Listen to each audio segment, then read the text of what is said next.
Thank you. Here you go in 3, 2. Can you please talk to us about the significance of receiving that award today?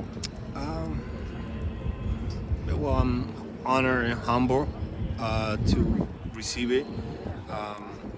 I'm glad that the Vice President took his time to do this and honor not only myself but my colleagues.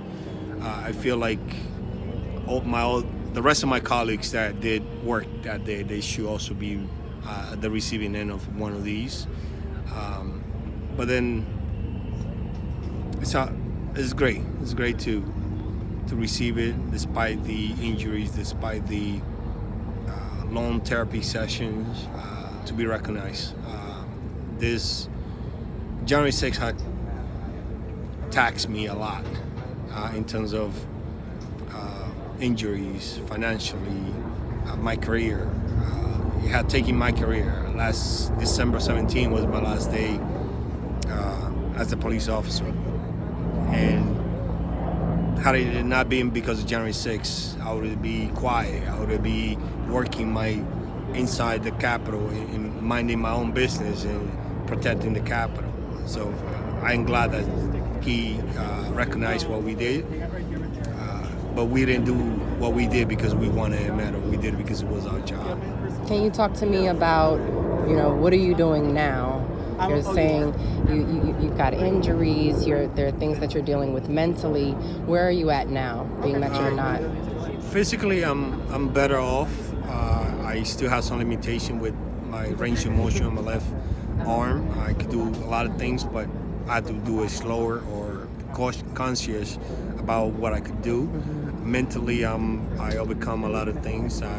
Just this morning, I was on my way to a doctor's appointment, and out of nowhere, it just hit me the day after January 6th. So I had to stop. I was a little bit emotional, but I gathered myself and continue to move on. It's not easy remembering some of those things. It's not easy living and people continue to deny what happened or not. What I'm focusing right now, I'm working on a book. It's almost complete. I just had to find a good title and hopefully by the end of the year, sometime this year, it'll be published. Continue working with my family, my therapist, and making the best out of it. Plan B was getting out of the Capitol and not being triggered by some of these elected officials who I risked my life for, and then now tell me that whatever I did, it was not necessary because they want this to happen again, like Marjorie Taylor Greene, Lindsey Graham, and among all the other crazy people that I risked my life to protect. On July 28, when I testified in front of the committee, they were pleading the Justice Department to free some of the people who attacked me and my colleagues. So what did I risk my life for? If they're the one who were being hunted down, unless they were complicit in doing something, and maybe they didn't fear. But guess what? I was in the tunnel when they were running to safety. I was fighting for my life, trying to protect them. What do you want to say to the American people, those of us who are, or young Americans who are coming up that might want to be Capitol Police, might want to be or seek public office one day? What would you say to the citizens? One thing that I could tell you is that being a police officer is not easy, but it's an honorable job. I did it because that's what I find it easier, the transition from getting out of the military and continuing to serve. If you want to do become a public servant and that's your calling, by all means follow it. Just know that it's not easy. People are going to attack you left and right.